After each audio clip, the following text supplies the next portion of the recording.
What is your understanding of statutory inspections?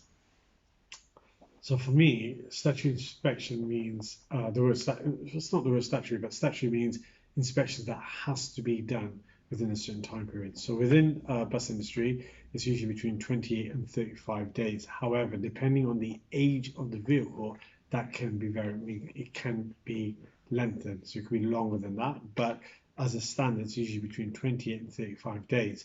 Now that means that that inspection must be done. Within our bus industry, or from all the depots that we know of, what they do is they actually combine two into one.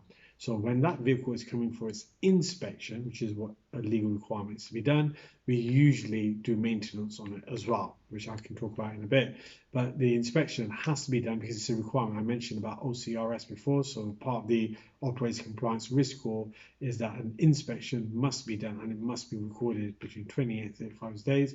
It's a safety inspection, and the method of inspection can be used by using the DVSA method of inspection, but it must be recorded on a sheet, which is a legal document. So for us, our inspection sheet has the criteria. We follow an inspection method every 20 to 35 days, record those defects, and then obviously we want to make sure those defects are repaired so that the vehicle is safe to be or roadworthy to go out.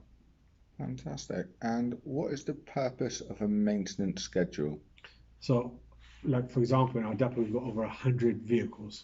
Okay, and I mentioned that between 20 and 35 days. Actually, two reasons: because it needs to be set. So, as it said, every 28 to 35 days, what we call a rota. So, every month, every 4 weeks approximately, that vehicle is coming in.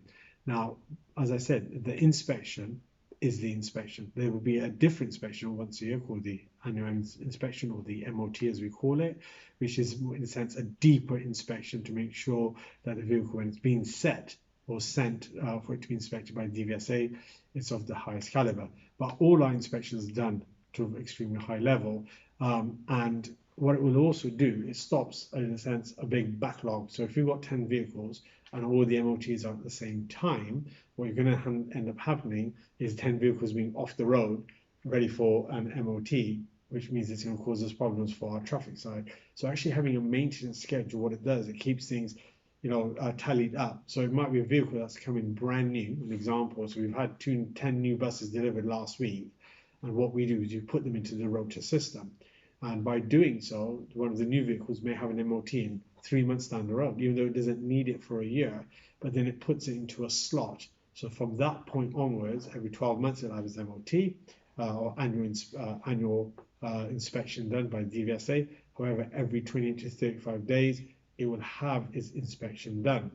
As I mentioned, that part of that maintenance schedule, we change the type of maintenance that we do. So we call it the rota system. We have what's called the odd and even system. So on the odds, what we do is inspection and checking of the levels. So what we do, check oils, filters, inspection separate, but when we do on the maintenance side, we're checking, as I said, the oil levels, the gearbox level, the transmission level. We do the greasing, again, wheel nuts, batteries. When we come on to the evens, what we then do is actually replacement. So we then will change oil filters, change the oil, change fuel filters, and then every 6 months we have other jobs that we may have, such as, for example, air cartridges need to be replaced. So they're not done every odd and even. They can be done sort of sequentially every 6 months, or every sort of 6 or 12 monthly part of that rota. Good. And finally, what is your understanding of prohibitions, advice, and discretion? So inspections, as I mentioned about MOT inspections done by the DVSA, but DVSA also do something called the roadside inspection, where vehicles can be stopped on the side of the road, and they could be given prohibitions, or we call them PG9s, which is the short term that's used.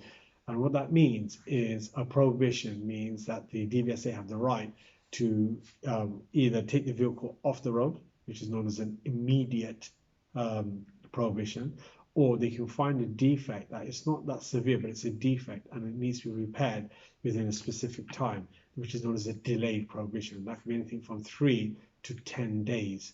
So depending on what defect it is, and if it is within a safety critical system, will determine if what kind of what kind of defect categorization or PG9 that a vehicle can be given. So that's the so what was the first? Prohibition, The advice, and prohibition. discretion. Advice would be that they may find a defect that actually it's not a defective that would either cause a PG9 delayed or an immediate.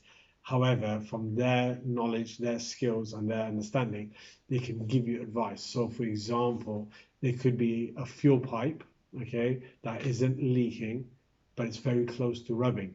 And because the engine's vibrating constantly and there's no sheathing on that pipe, they could advise you that maybe protect that pipe to stop a defect occurring. The last bit is you mentioned about discretion. So as DVSA have the legal power to provide or give or issue a PG9, they will use their discretion. So they will use their understanding, their knowledge, and even after advice, they feel that actually we don't feel that it's going to happen.